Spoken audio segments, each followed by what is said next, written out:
Años que son décadas cultivando la idea de que Venezuela era el gran reto internacional de la democracia liberal. Reconocimientos internacionales, elecciones fallidas, presidentes encargados, un premio Nobel y todo para nada. Soy Juan Luis Sánchez. Hoy en Un Tema al Día. ¿Y la democracia? Trump humilla a la derecha.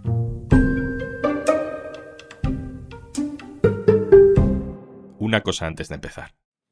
Hola, soy Ignacio Escolar, director del diario.es. Si te gusta lo que hacemos, si crees en un periodismo libre, de calidad y que obedezca a una misión de servicio público, contamos contigo. Hazte socia, hazte socio en eldiario.es/socio. 28 de julio de 2024. Elecciones en Venezuela. Nicolás Maduro dice que ha ganado. ¡Que viva la lucha del pueblo de Venezuela! ¡Que viva la victoria del 28 de julio! Maduro dice que ha ganado, pero casi nadie más dice que Maduro haya ganado. La mayoría de los países europeos y americanos que deciden pronunciarse hablan de falta de transparencia, de recuento electoral opaco, de dudas. No reconocen su victoria. Aquella misma noche, la oposición venezolana dijo que ellos sí habían ganado las elecciones. Queremos decirle a todos los venezolanos y al mundo entero que Venezuela tiene un nuevo presidente electo y es Edmundo González. María Corina Machado, ese era el nombre de la líder de la oposición que proclamaba vencedor aquella noche a su candidato Edmundo González, según su propio recuento de las actas. Ese recuento le valió a varios países, como Estados Unidos, como Argentina, como Reino Unido, para reconocer a Edmundo González como presidente electo de Venezuela. María Corina Machado se convirtió en símbolo de la democracia y de la lucha por la libertad. Este es Feijóo, por ejemplo. El presidente electo Edmundo González y María Corina Machado han logrado al frente de un pueblo bravo y hambriento de libertad algo extraordinario.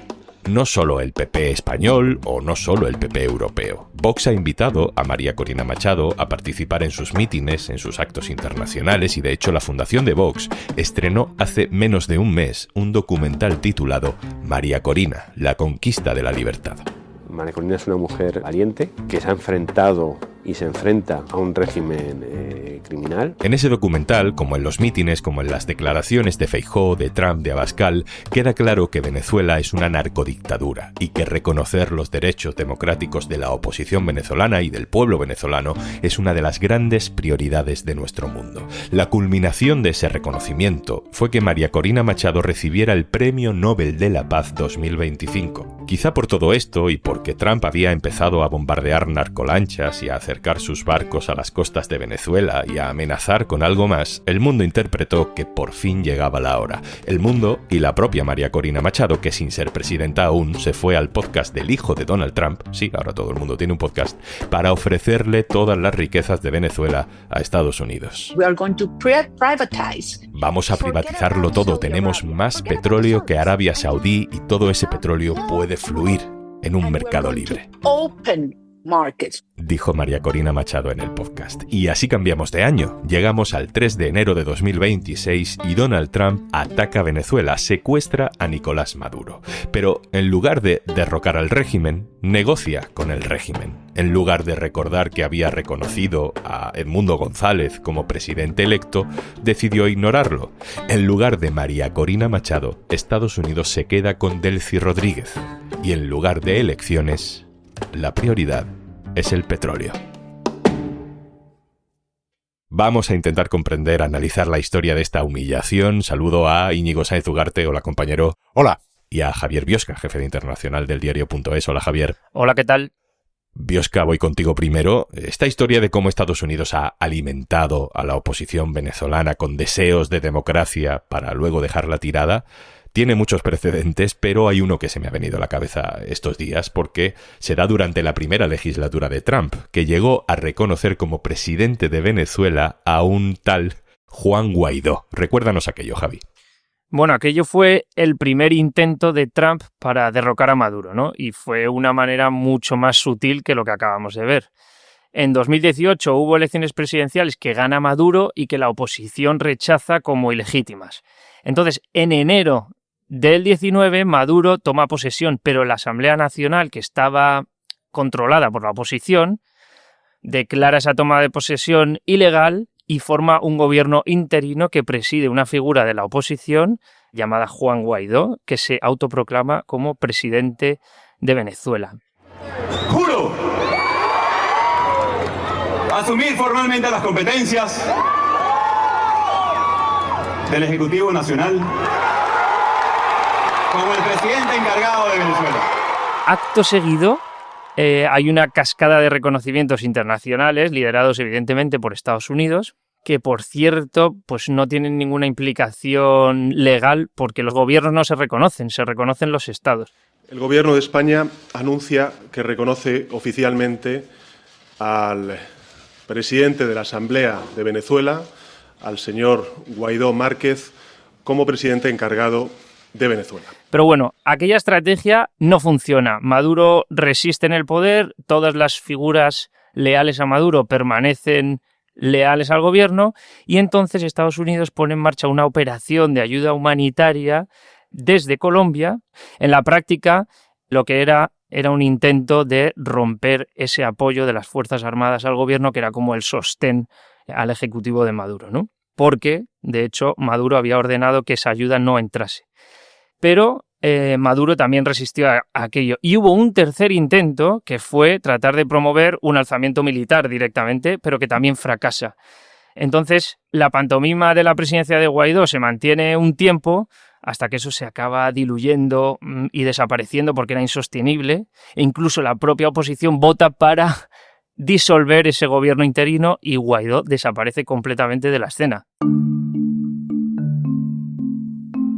En 2019, como en las elecciones de 2024, como de hecho desde hace ya décadas, la gran promesa de Estados Unidos para Venezuela es la libertad y la democracia. Y sin embargo llega 2026 y Trump secuestra a Maduro, pero se queda con el resto del régimen como interlocutor legítimo de su control sobre Venezuela. Tiene sus riesgos porque es pedir un giro total a personas de confianza de Nicolás Maduro. Javier, cuéntanos quiénes son las piezas clave para este cambio de régimen sin cambiar el régimen. Hay principalmente 4 figuras fundamentales. Una de ellas es Delcy Rodríguez, que es una histórica del chavismo, que es la sucesora de Maduro en la presidencia. Otra figura clave es su hermano Jorge, que es el presidente de la Asamblea Nacional. Es una figura un poco más en la sombra que los expertos han calificado como uno de los cerebros centrales de la administración y un operador político cuyo poder excede sobremanera a su posición actual como presidente de la Asamblea, ¿no? También fundamental es Vladimir Padrino, que es el ministro de Defensa, que es el eje militar sobre el que básicamente descansa la continuidad del chavismo sin Maduro. Participó con Hugo Chávez en el intento de golpe de Estado en 1992 y en 2002, en la intentona contra Chávez ya presidente, se opuso a rebelarse y a apoyar el golpe. Maduro en 2014 le asciende a ministro de Defensa y es como la prueba de las Fuerzas Armadas son la garantía de la supervivencia del gobierno. Y por último tenemos a Diosdado Cabello, que es el actual ministro de Interior, que es también otro histórico que participó como padrino en el intento de Chávez del 92, que fue ministro con Chávez y que desde entonces ha tenido un perfil, por ejemplo, mucho más público y agresivo que los dos anteriores. Maduro le rescató como ministro de Interior desde el año pasado, desde 2024. Biosca, esta alianza con el régimen no sucede porque Trump se haya vuelto pro-Maduro de repente, obviamente es porque facilita sus intereses. Entonces, ¿la prioridad de Estados Unidos era la democracia? Evidentemente, la prioridad no era la democracia y no lo ha sido nunca. Y de hecho, lo han dicho abiertamente. Trump ha dicho que lo primero y la prioridad absoluta es la extracción del petróleo de Venezuela por parte de empresas estadounidenses. Y una vez se solucione eso, quizás se pueda hablar de una transición democrática. Lo que hay que ver ahora es si efectivamente la administración Trump va a presionar de alguna manera a Delcy Rodríguez y a las otras figuras claves del chavismo en favor de unas futuras elecciones democráticas que pudiesen llevar a un cambio de régimen. De momento Trump dice, y parece más palabrería que otra cosa, que va a gobernar Venezuela por muchos años, ya lo dijo con Gaza y no es así.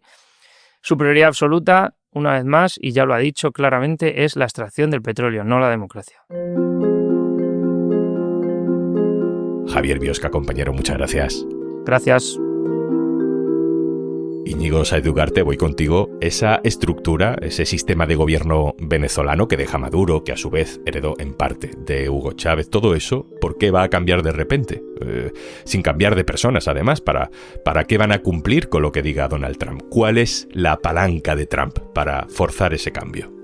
La palanca fundamental a corto plazo que tiene Estados Unidos para que Trump imponga su voluntad a Venezuela es el petróleo, que es prácticamente no ya el principal, sino la única fuente de ingresos regulares que tiene el Estado venezolano para asumir todas sus responsabilidades como Estado. En estos momentos hay una especie de bloqueo naval. En Venezuela no quiere decir que no salga ni un barco de las costas del país, pero sí los petroleros tienen la salida prácticamente vetada, excepto los petroleros gestionados por la empresa norteamericana Chevron, que envía el petróleo que saca del país a las refinerías del sur de Estados Unidos, ¿no?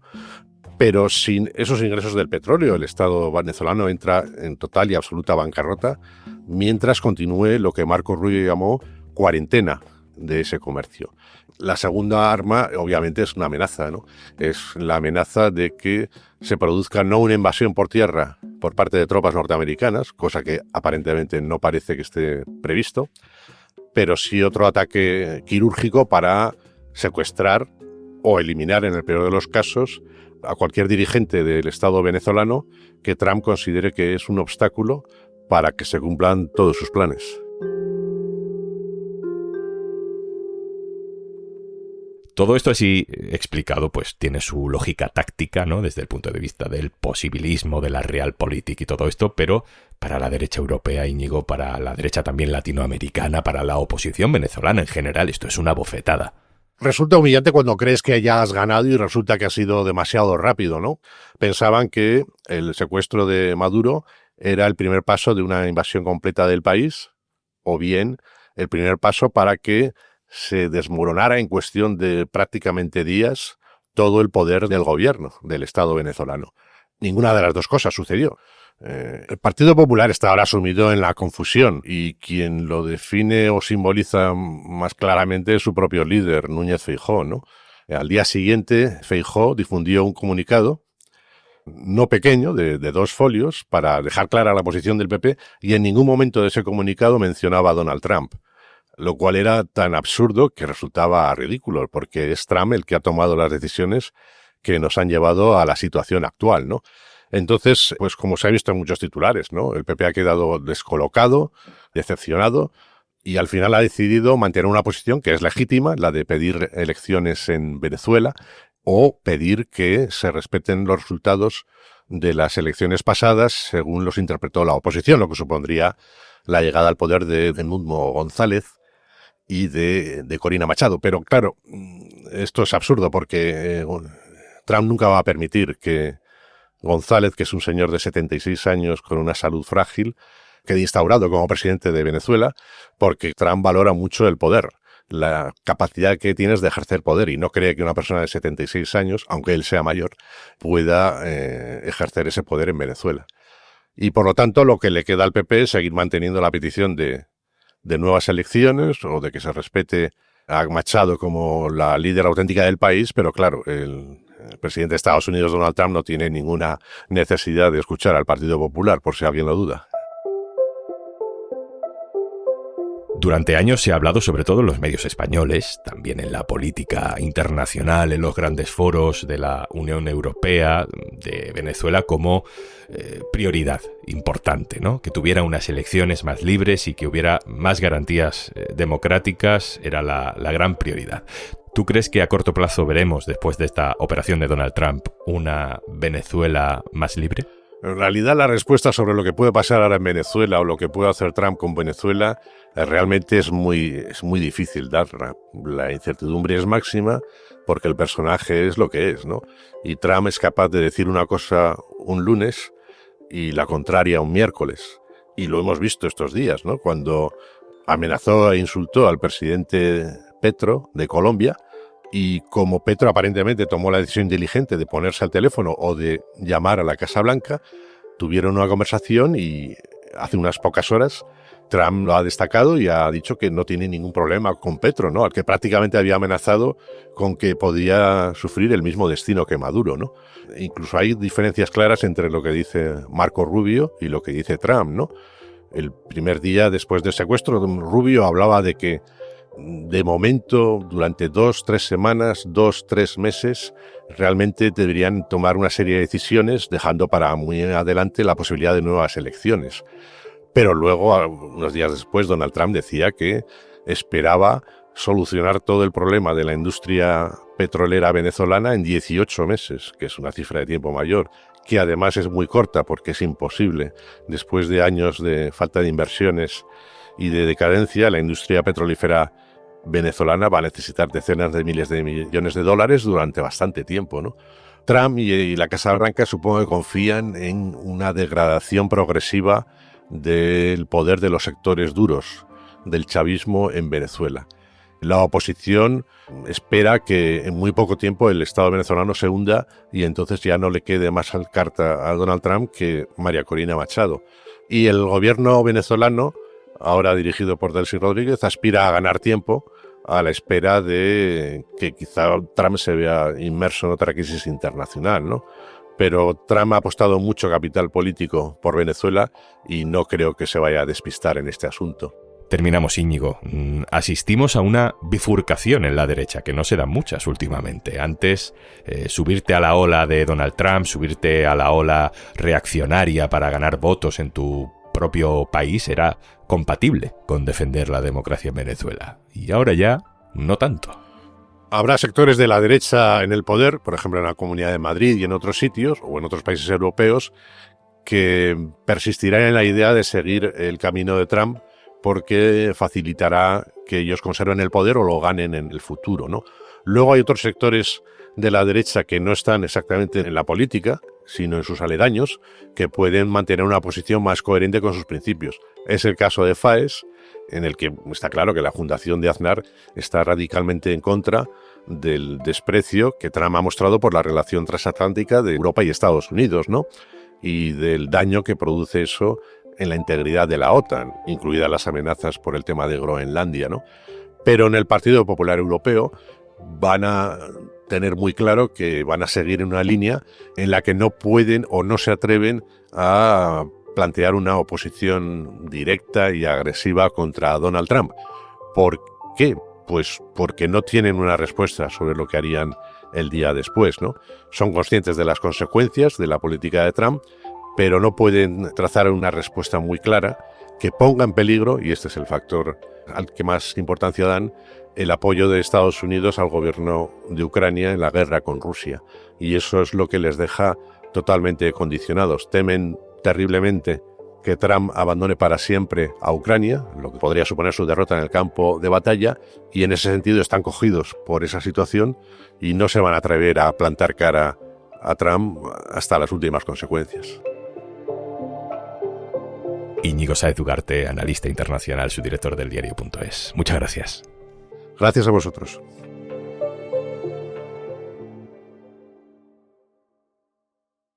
Esto es Un Tema al Día, el podcast del diario.es. Si te gusta lo que hacemos, necesitamos tu apoyo. Hazte socio, hazte socia en eldiario.es/Un Socio al Día. Este podcast lo producen Carmen Ibáñez, Marcos García Santonja, Lucía Martínez y Zaskun Pérez. El montaje es de Pedro Nogales. Yo soy Juan Luis Sánchez.